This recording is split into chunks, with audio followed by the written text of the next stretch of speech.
And you are podcasting with Gary DeMar. Let's figure things out.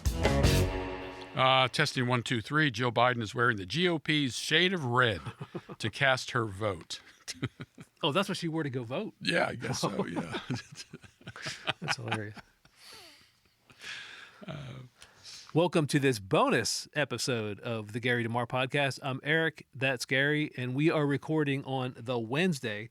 In fact, I don't know, maybe 12 hours after basically every media outlet was forced to call the election for. I think 5 o'clock. It was like 5 o'clock this morning. Okay, so not even 12 hours ago. Yeah. Are we running this today? We're going to run this tomorrow. Oh, tomorrow. We'll run this on Thursday. We could probably put it up today, but but anyway, yes, we wanted to get this up quickly. So this is an unscheduled podcast just because we love you, listeners. Well, I've got to get this out of my system. Yeah.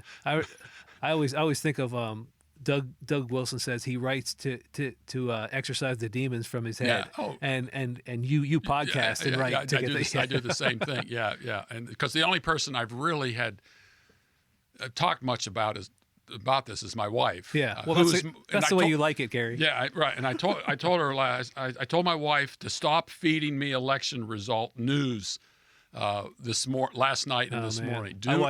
I watched a couple. I watched this really interesting documentary on James Randi last night.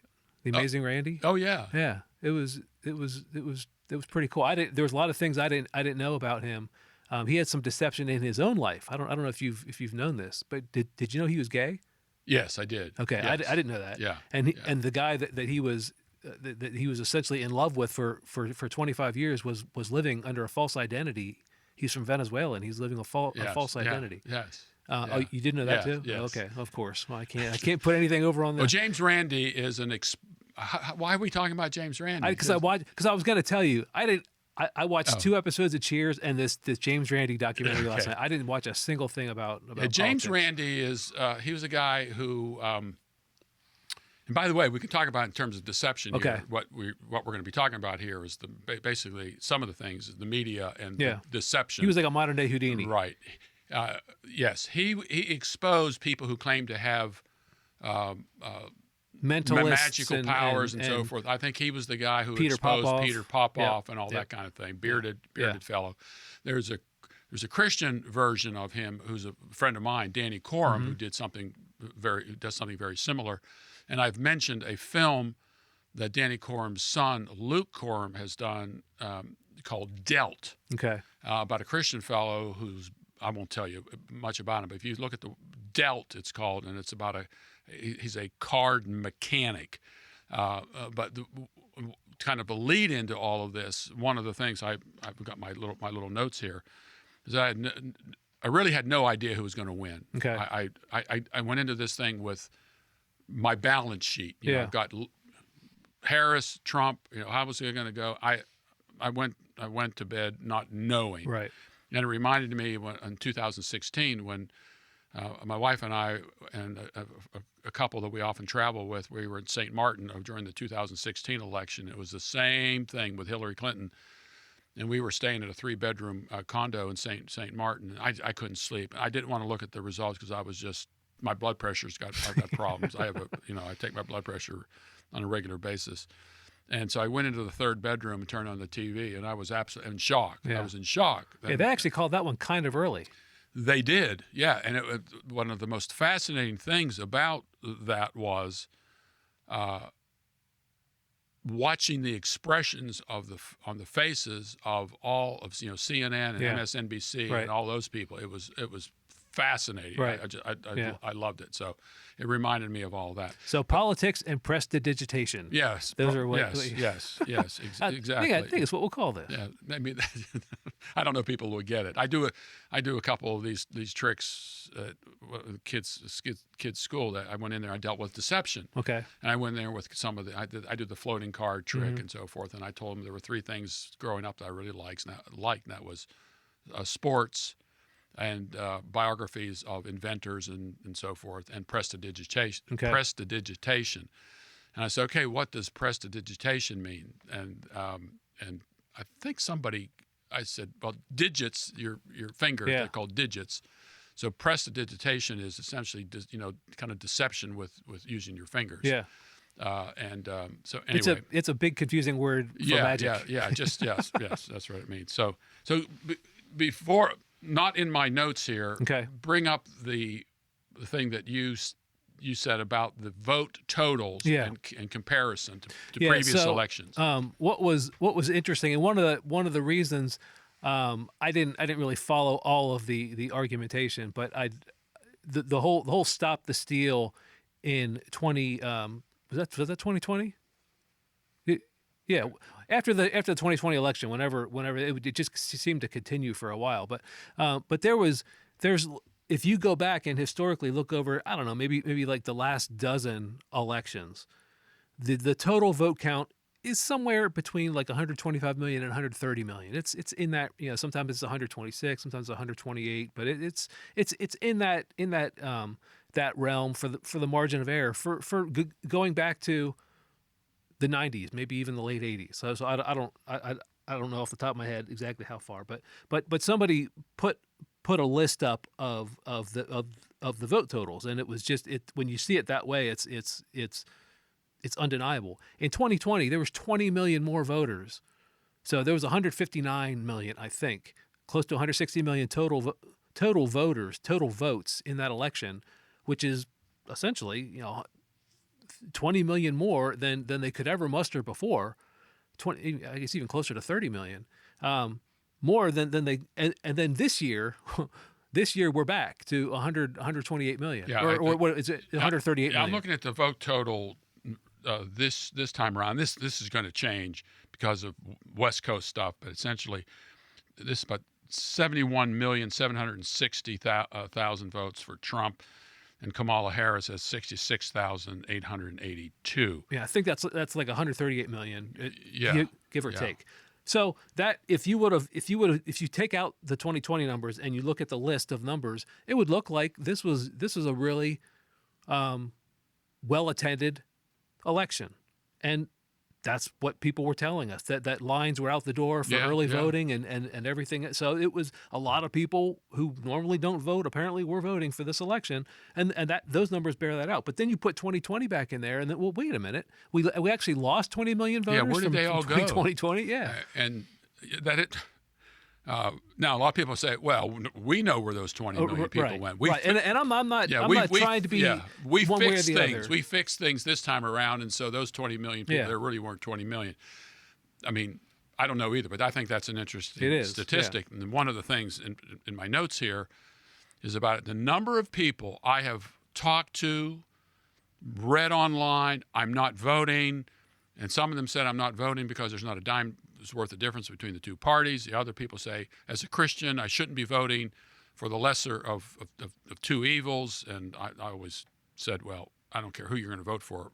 They're evil. It's always that. And also the fact you're going to get one of them anyway, and it's going to have an impact on your life. Right. And it's not just the guy at the top or the gal at the top, but it's down ballot stuff, bureaucrats, law, judges, and so forth and so on that we're dealing with here. And one of the criticisms I've seen from some of my preterist friends and said, we shouldn't be voting because we don't have to replace this. People say, well, what are we going to replace this with? And someone said, hey, you don't have to get surgery on something until you figure out what to replace it with. Like, I had surgery on my kidney and had it removed, and say, oh, I don't want to have this surgery because I don't know what to replace it with. That's really bad medical advice. Really my view of politics. Get the cancer out first. Get it out. But how are you going to get it out? You're going to sit back and do nothing to get it out? You're going to have to, unfortunately, we're going to have to get it out politically. Right. The other way is to try. That's how it got there in the first place. Or you get it out in terms of a civil war or revolution. They never go well, and they're unbiblical anyway. And if you can't vote it out, I don't know what anybody thinks they're going to be able to muster enough people to throw the people out by force. And so it's been very frustrating listening to some friends of mine people I've known for a very, very long time who say, "Oh, I'm not voting." Both candidates are horrible. Both candidates would not have been my pick, obviously, but I knew we were going to get one of them, and one candidate was better than the other. So, and one of the things I did, I went to bed last night and was saying that the polling was way off, and it hit me. They were hedging their bets by essentially claiming it was a tie. Yeah, well, they kept. If you look at most of the headlines, there's some reference to comeback. Trump made this incredible comeback. Does that just mean that they think it's a comeback because he skipped the term and now he's back in office again, or did they basically have the election going Harris's way and wow, Trump made this amazing? I think it's the former. Okay. I think it's like, here's Trump. He lost in 2020, and he's come back from that.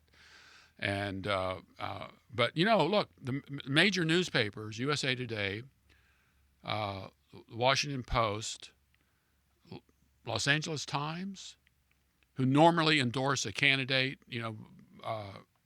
and they decided they weren't going to endorse anybody this year. Really? Yeah. And the question is, why did they do that? In Yeah. fact, it was so bad at the Washington Post that liberals, Democrats, canceled their online what do you call it? Subscriptions. Yeah. There's over 200,000 of them. Where are they going to get their news now, Gary? I know. No, I know. And this, I think this is extremely important to understand. These newspapers were not journalistic in the sense of looking at both candidates, laying aside, we all have biases, laying aside their preferences and biases and looking at both candidates. That was gone. And Right. Jeff Bezos, who bought the Washington Post when it was pretty much bankrupt, Mm-hmm.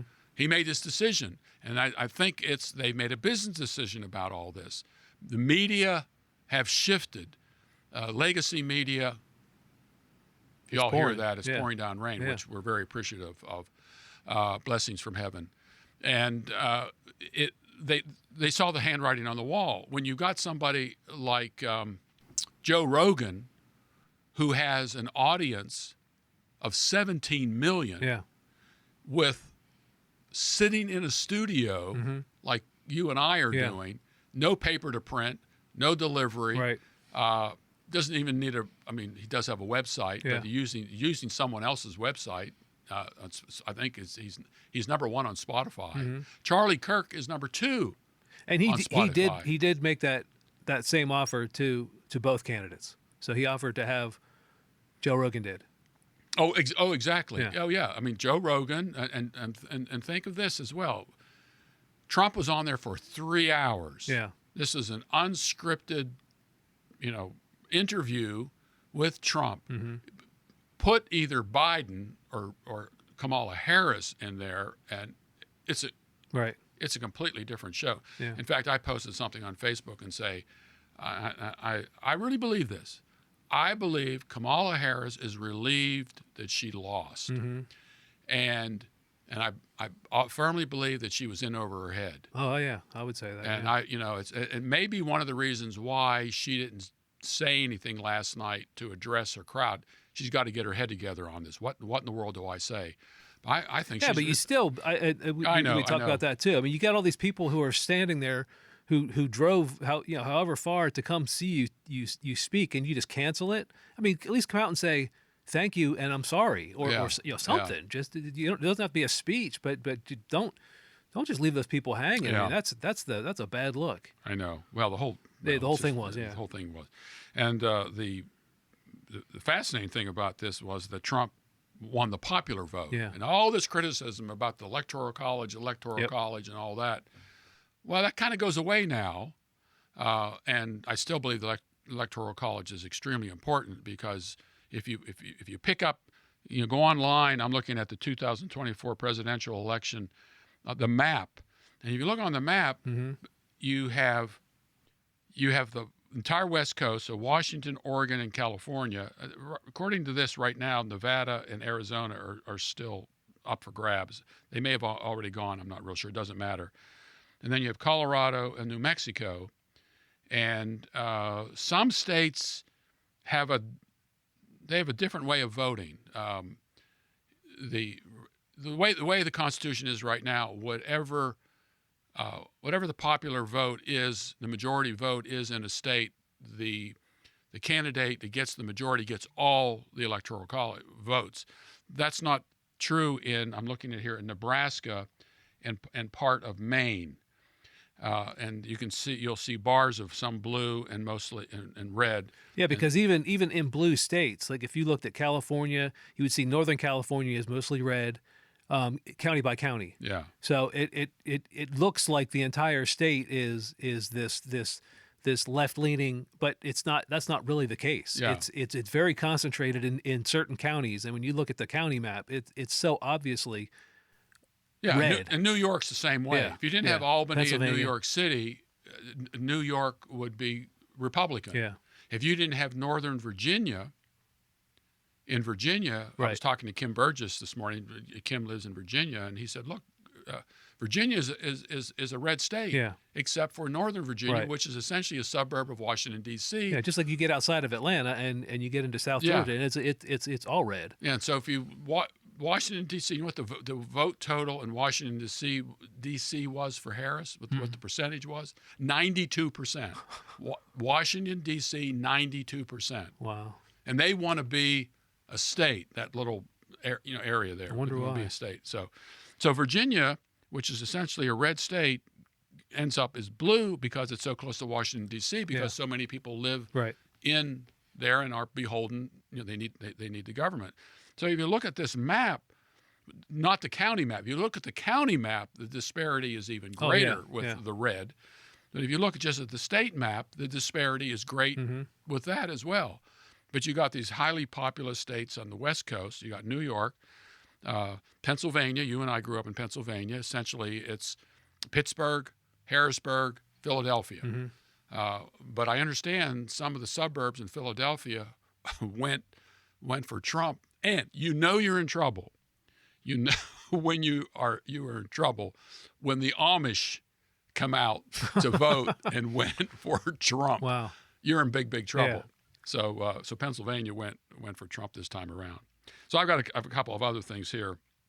I believe, of course, the legacy media has been crippled by this. They've been crippled. They They've really been have exposed, Been. if nothing else. Yeah. Everybody knows this, but here's the interesting thing. It's the part that social media played in all this, and we mentioned Joe Rogan, who has an audience of around 17 million. And you know who helped the Trump election people with social media? You know who it was? It was Barron Trump. Oh, really? He's the one who said you need to go out and do this social media stuff. Really? That's where the young people are. Okay. And so the statistics are right now is that there was a higher percentage of young people who voted for Trump. Okay. The highest percentage since 1976 of Hispanics who voted for Trump. Okay. And so if you lose those, and by the way, and the black vote, I don't know what the percentages are right now. The black vote that went for Trump, every year it seems to be a little higher for Trump, and the embarrassment of some of these black churches here in Georgia and other places who fawned over Harris and her policies and Democrat policies, especially on abortion. They should be ashamed of themselves. Setting her up as God's choice. And I don't go for the God's choice of either one of these. But it's the social media. You've got Ben Shapiro. I mentioned Charlie Kirk as being number 2 in terms of podcasts, right behind Joe Rogan. Young audience. Yeah. Tucker Carlson. I think Tucker Carlson's audience is broader than just young people. It's amazing the number of people my age and younger and said, "Hey, did you hear this from Tucker Carlson?" Yeah, I never watched the Tucker Carlson show, but now that he's podcasting, I just because I subscribe and I listen to his podcast, but I never would have tuned into Fox to watch his show. Oh, I wouldn't have either. No, and it was sometimes things would show up on there. John Stossel, I always liked listening to John Stossel on Fox, and he's doing his own thing now, and I still listen to him. His things are a lot shorter. And here's the big thing. I don't know how this factors in to the actual vote, but Elon Musk, buying Twitter, X, and he is coming out, and the Democrats. One of the reasons why the Republicans now have a majority in the Senate and they've maintained their majority in the House, and whether they've increased that or not is so important because the Democrats, AOC, who won again, those numbskulls in AOC's district, voting, putting her back in office again. She wants to use the governmental powers to get rid of jobs that Elon Musk is involved in with his industry. Really? Well, look, they need him. Yeah. That's the thing. And here's a guy spending his own money on all this. So buying Twitter, I think, was a game changer. And again, these are young people. And so you're thinking of legacy here. You got the legacy media losing its power. You have new media, and I think we consider ourselves part of the new media. We don't have a very large audience, but we're part of that too. And the left does have its digital base as well, but they're no fun. Yeah, they're just no fun in all this sort of thing. We're fun guys. Yeah. Come to our party, and you're gonna have a good time. Right, and we've talked about it before. But even somebody who maybe a decade or probably more like 20 years ago would have been considered cutting edge or new media or in that realm would have been Howard Stern. And she goes on Howard Stern's show, which is, it's completely irrelevant to anything anymore. Right. He's on Sirius Radio, which like 3 people have. And so she does this interview there, and he just fawns all over her, and it was sickening. But that was the response. And then Trump goes on Joe Rogan. Like, okay, yeah, that's completely tone deaf. Yeah, and the thing is that Howard Stern's audience is probably 95% Democrat, right. So she's not making any headway. Joe Rogan has a much broader audience, and so that makes a big difference. And the other side of this is that Trump made politics fun. Yeah. He does the McDonald's thing, and of course my friend sent me a meme of after the assassination, Trump standing on a McDonald's with bag. A McDonald's bag. Yeah. Who was the guy who was in the tank that he was running for president? I can't remember his name, but he was running for president, and they put him in a tank, and he had one of the helmets on, and he's riding around. He looked like an idiot.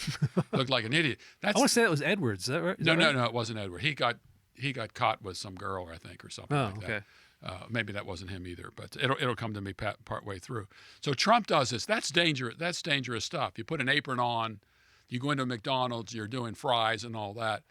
But Trump pulled it off. In fact, I was listening to WSB radio today, and these guys, and WSB, it's okay. And these guys on there said that Trump is a unicorn. Yeah. This is a guy. They said nobody shows up to a rally in a garbage truck.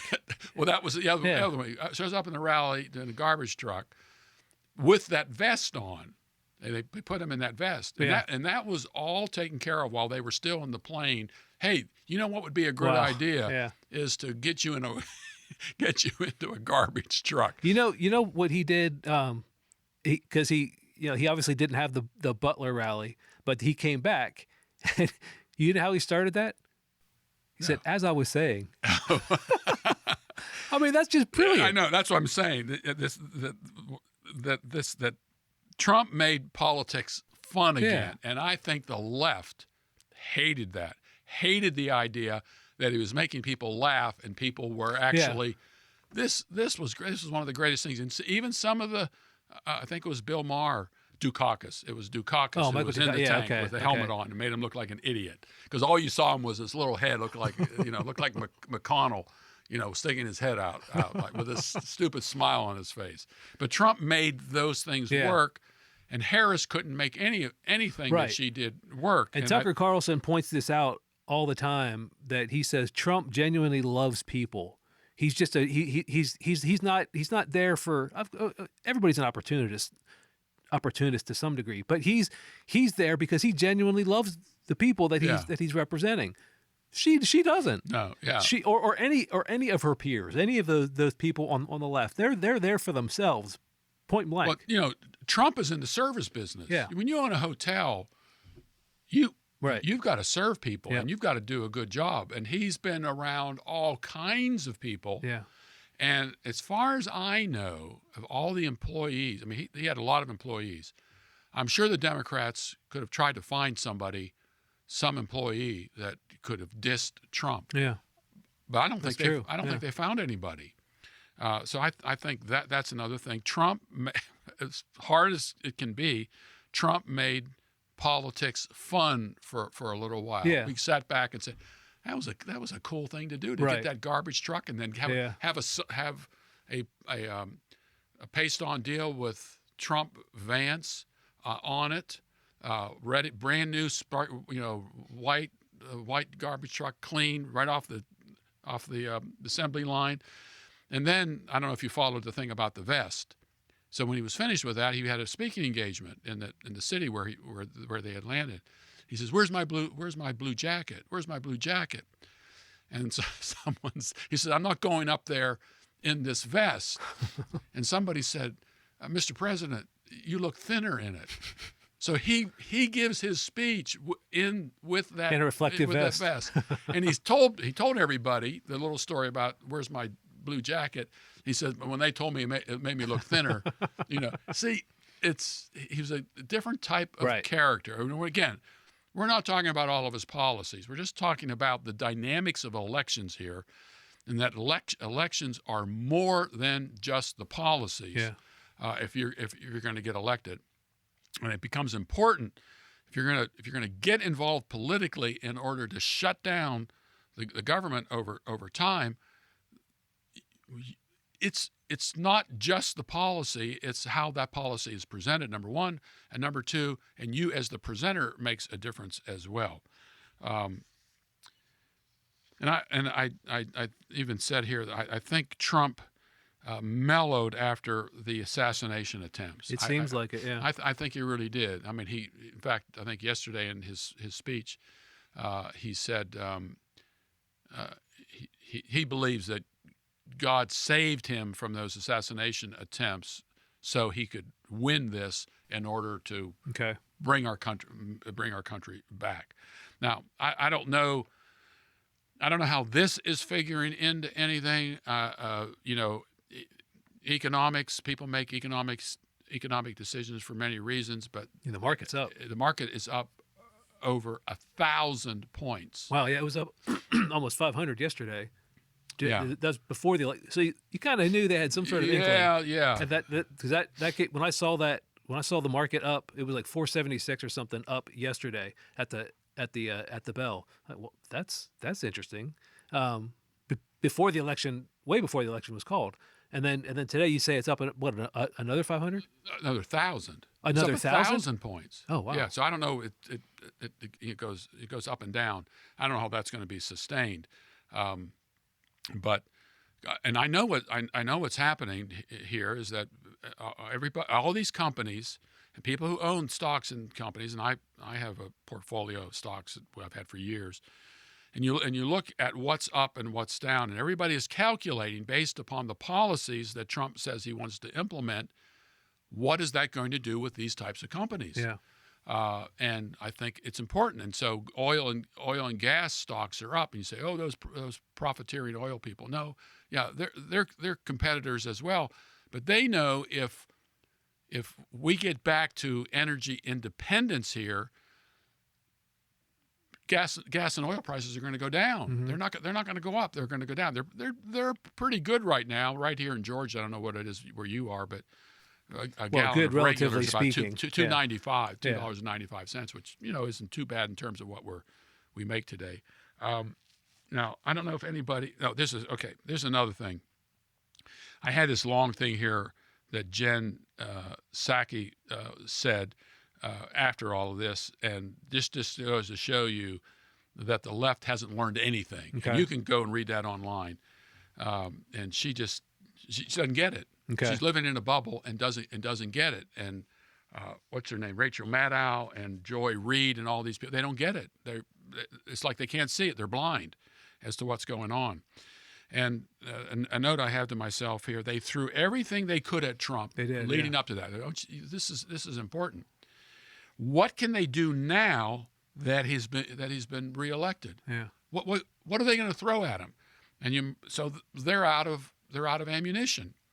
And so I was telling my wife, I said, these court cases that are still pending here, and what's going to happen to them, and they can all be put on hold for the time of his presidency. Okay. So, and they're calling him a convicted felon. And if you go and you look at, I don't say these were sham trials, but this hush money thing, come on, folks. This is one woman against what one man has to say. I don't know who's right on the deal, but come on, this is lawfare, and it is going on. But here's the problem on assassination attempts on Trump. Why they go away? I'm not saying that someone might try something because they're stupid, but the other thing is putting Trump in jail. Guess who becomes president? Mm-hmm. J.D. Vance. Yeah. Now, who do you think is more politically conservative than Trump is? Yeah. It's Vance. Yeah. And who is it who's a better debater than anybody out there? Yeah. I mean, in fact, if you listen to Trump's speech last night, he mentioned Vance and about how tremendous he was in all these shows that he went on, that he just handed the heads of these people on a platter to them. They didn't know what hit them. In a very personable way. Yeah. They called him weird and all. The guy's not weird. Yeah. He's smart. Yeah. And I think the other thing with all this, Trump is telling him, go on all these shows. Mm-hmm. Apparently you can handle yourself on all these shows, and he did. And so I think Vance is kind of a protectorate here. He said, we get rid of Trump here. We put him in jail. And by the way, if Trump even went to jail, he could still govern from prison. Okay. From prison. So anyway, I think that's kind of funny. J.D. Vance is his kind of protection here. Now, kind of more serious things here is, will the Republicans follow through now that they have the House and the Senate? Because they've had all three before. What are you going to do? Mm-hmm. What are you going to do for us? We put you guys in power, and this is what frustrates a lot of voters. We vote for these guys, we put them into power, and they do the same thing over and over again, meaning they do nothing. And it actually took Trump on the abortion issue, which really wasn't his issue. Mm-hmm. I mean, in fact, Melania Trump, whose book I guess is #1 seller right now, she's pro-abortion. So this really wasn't his issue. But Trump did what he said he was going to do, and that is he was going to put people on the Supreme Court who would overturn Roe v. Wade. Right. And I got this thing from some reproductive health people and so forth and on about Trump and what Trump's going to do with abortion. And I said, look, you idiots. As president, really, Trump can't do anything on abortion. And he did what he said he was going to do. And now it's up to the states to do what they can do and all that. And a lot of the states did make it easier to get abortions in their states. And they were all Democrat states. I think Florida voted down changing the anti-abortion laws in Florida, but of course not all of them. And so what will the Republicans do? And the inaction of the GOP is what frustrates many conservatives and Christian voters. And I understand the frustration. They get in there and they do what? Nothing. And I think one of the reasons many Christians do not vote is because they feel frustrated, like nothing ever changes. And there have been incremental changes. There isn't a dime's worth of difference between the two parties, but there's not enough of it in terms of action. I think Mitch McConnell is one of the biggest problems. We need to get rid of him. In fact, I heard my wife told me that Ted Cruz said, who had initially thought like it was going to be a big fight, very close fight in Texas for the Senate. I was getting emails all the time. We're losing, Yeah. we're behind. Da, da, da, da, da. Cruz really beat the guy pretty bad. Okay. But Cruz said McConnell would tell him, hey, Ted, if you need any help, let me know. And I think according to what my wife had to say, McConnell is sitting on like $400 million. And when Cruz contacted McConnell, never heard anything from him. Really? So basically he was doing this on his own. McConnell is one of the biggest problems. Now they're going to vote for a Senate leader. Will they get rid of him? That's the question. Of course, they went through this in the House over and over and over again, trying to get somebody, and they just can't seem to get anybody. But I'd like to say, isn't Rand Paul? He's a senator, right, from Kentucky. Yep. Get him in there. Yeah. That's the person you need in there. I don't know who they're.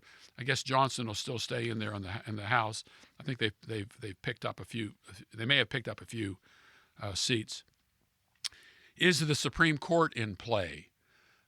Clarence Thomas. Remember, Clarence Thomas came in under the Reagan administration, so he's getting up there. Yeah.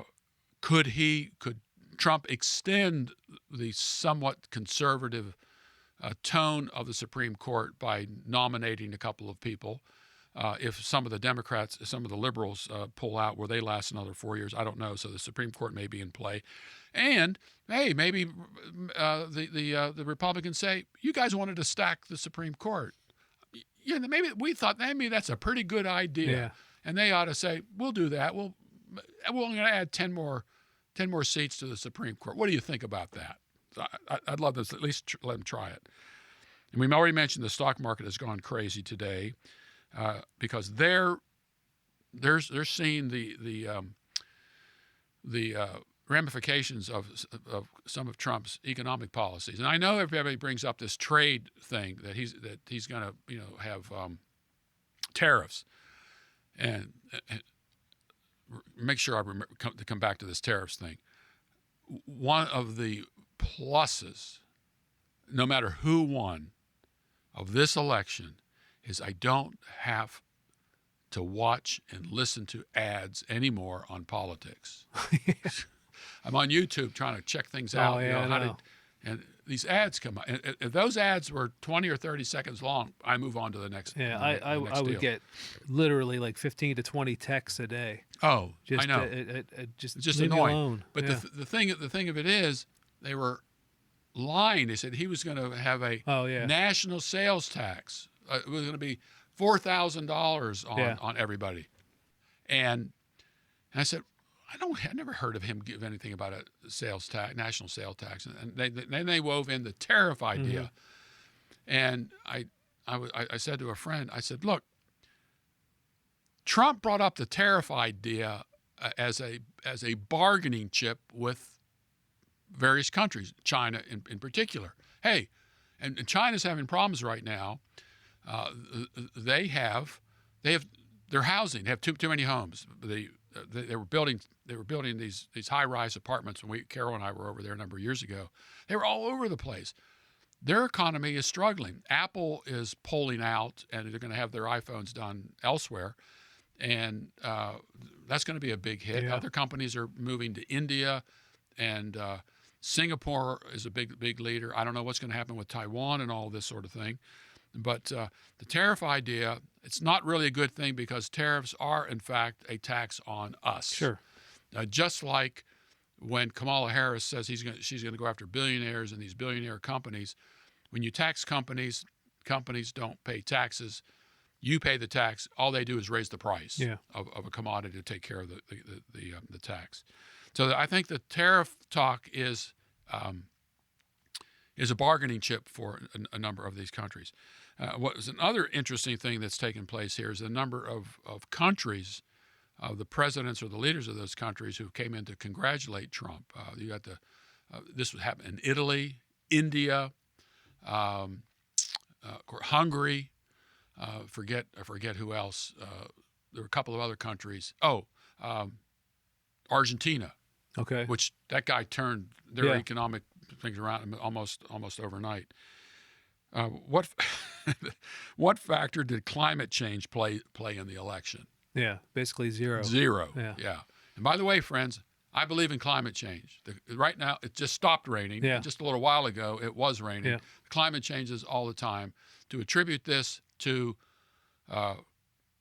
carbon emissions is absolutely crazy. And to blame, for example, what took place in North Carolina on climate change, if you go back to 1916, and I think I mentioned this in a previous podcast, something similar happened back then.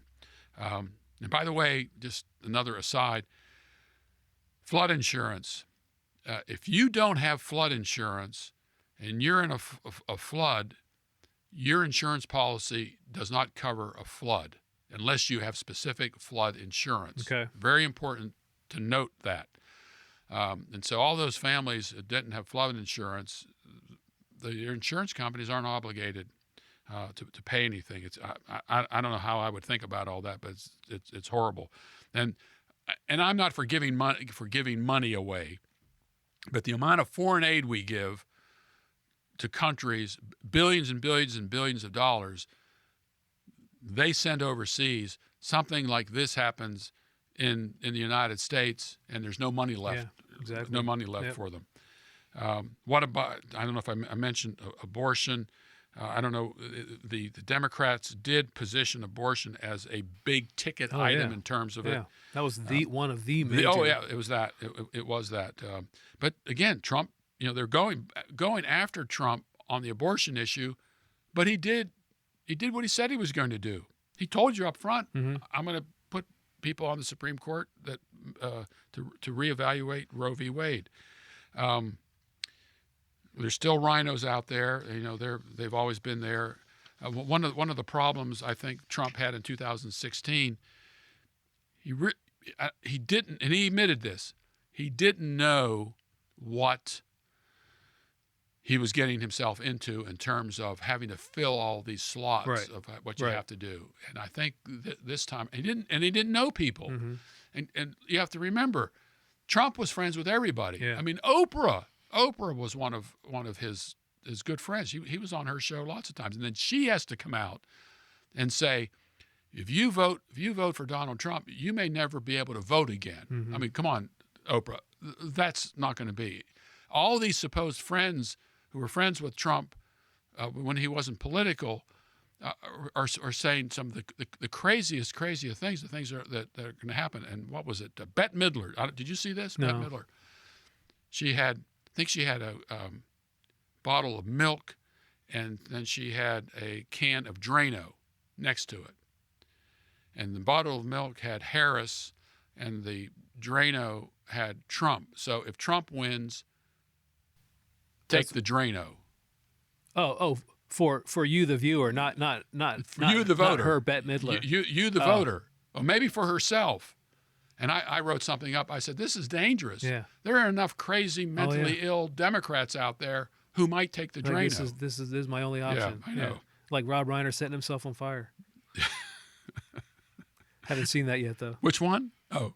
Meathead. Oh. Did he say he was going to do that? I don't know. That's what people were saying. I don't. And these people who say they're going to leave, anybody who says they're going to leave the United States already has a home somewhere else because they're multimillionaires. But they're not going to anyway. And they're not going to go anywhere. And I make a prediction. All the things that the Democrats, all the crazy things that the Democrats and the liberal media said Trump was going to do if he got elected will never happen. We know they'll never happen. It was all scared. But Gary, there's Project 2025. Yeah. Have you read it? No. I haven't either. I don't know. Apparently neither has Trump. Or he's had people read it and say, well, that's not mine. And by the way, it probably has a lot of good things in it. Probably. It's written by the Heritage Foundation, so it's not a throwaway document. Right. But he had nothing to do with him. If you're a liberal, you see that as scary. Yeah. Anything Trump, and in fact, you'll find people supporting Harris getting up and doing videos on why they think Trump is so bad. Yeah. And people say, that's why I'm voting for him. Right. Yeah, just like a conservative reading DEI stuff, and they say, this is bad. We don't want people doing this. So, I mean, yes, of course. Yeah. I mentioned the youth vote, the Hispanic vote. I don't know what the numbers are for the black vote, if that has changed much. And oil and gas. What's the future of electric vehicle mandates? Yeah. That's going to be an interesting thing to take place here. I'm looking at a lot of the car companies, and they're getting out of the EV business. They lose money on every car. The only reason that they built some of those cars is because they were subsidized. Mm-hmm. So anyway, anything else? We're at 45 minutes, so let's run the whole thing though, not split it up. I'm going to, but land the plane. So as you've pointed out before, like when Reagan won in a landslide, Yes. and there was people would just we be like, won yeah, the war. we won the war. Yeah. We didn't. We in this, you can't let your guard down. We won a battle. There are lots of battles, and if you are a Facebook friend of mine, if you didn't vote in this election, please, unfriend me. Get off. I don't want to talk to you at all. I don't care who you are. I don't want to have anything to do with you. I think that that plan is going nowhere. A fellow I went to seminary with, a smart guy, and he goes through his reasons why he's not going to vote and all that. And I said, well, you're going to get one of these guys anyway. And I think Phil Kaiser came out with this really long thing about why he wasn't going to vote. I'm sorry. Life is too short. Yeah, it's like somebody comes up to you, and it's not an ideal situation. You're in a dark alley. It's always in a dark alley, Gary. Somebody says your money or your life. Well, you have to choose one of those. Right. Yeah. You have to make a choice because you're in that scenario. You're in that situation. You're like, well, you choose. You go ahead and do it because ask your buddy over here. I don't really like either of these decisions. Ask him. Yeah. The bystander. Let him decide for you. I mean, come on. I mean, nobody's saying that this is a Shangri-La and we have these perfect candidates. Right. Nobody's saying that. Yeah. But this is the system we have. Yeah. Even if I were elected, there are going to be things that you won't like about what I do. But I guarantee you, in terms of policy, most of you would agree with most of what I would want to do. But we don't have that. Yeah. And the only way you're going to change anything, and I am not one who wants to substitute this form of government with what we have now. I would want to get involved in government, and if Christians, if tens of millions of Christians who didn't vote understood the basic principles of it, read my God and Government series, you would eliminate all kinds of things. Yeah. All kinds of things. Now we get to institute the right-wing fascism. Yeah. Like, yay. Yeah. That's no. It doesn't exist. Yeah. My version of government is I could go through, in fact, I mentioned this, the Grace Commission back during Reagan's years, put this Grace Commission together, and all what they could do to get rid of in government, and it would have saved billions and billions of dollars, and none of it was implemented because Republicans like that stuff too. Yeah. And so get involved, get understood. And talking about pastors out there, you better understand these policies. And if you're going to lose people in your church over these issues, so be it. Elon Musk could have lost a sizable fortune over all of this, and he went out there and publicly took a stand. Take a stand. Get yourself educated. Go over the issues. What does the Bible have to say about abortion? What does the Bible have to say about homosexuality? What does the Bible say about civil government in general and judges and economics? If you're not educated in those things in terms of what the Bible has to say about them, get out of the pulpit because you're not teaching the whole counsel of God. Yeah. And we have information on this, God and Government. What's the little book I wrote? Restoring the Foundation of Civilization. Yeah, that one. Yeah. That's just rolls right off the tongue. It's a shorter one. God and Government is so simple. Yeah, it is. And my time is running out. I have two sons and their families. I've got nine grandchildren. Keep them in mind. What's going to happen when you are gone? What legacy? This is the fifth point of Gary North's covenant model does this outfit have a future? Right. And one of the aspects of that future is the political nature of government. Study the Bible about what it has to say. And the Bible does have to say a lot about civil government. And one of the things it does not say is there shouldn't be any civil government at all. You just have I think it's Deuteronomy 17. I can't remember. Maybe it's Leviticus, where the king was to sit down with the Levitical priests as he copied the law of God. Yeah, I think it's Deuteronomy. Yeah. Deuteronomy 17 or 18. Yeah. God, I think 18 is the secret things belong to God. So why do that if civil government isn't an aspect? But I believe that civil government is a very limited, has a very limited place to play in our republic. Okay. So thanks for listening to this extended and bonus episode of the Gary DeMar podcast, which is a response to the 2024 election. And we hope you were informed a little bit by this, encouraged by it, and you have a direction now and you have marching orders. So get involved, get active, teach these biblical principles to people in your church, to people in your family, to your children, to your friends. Share our materials. American Vision has lots and lots of stuff available. A lot of it is free. So check out the store at American Vision, store.americanvision.org for all sorts of free stuff. Gary writes 2 articles a week, 3 podcasts a week. There's lots and lots of information. So make all those things available to you, your friends, people in your church, everybody that you know, and get informed and get involved. Thanks for listening. We'll catch you next time. Thanks for podcasting with Gary DeMar. Please subscribe and share this with anyone you think really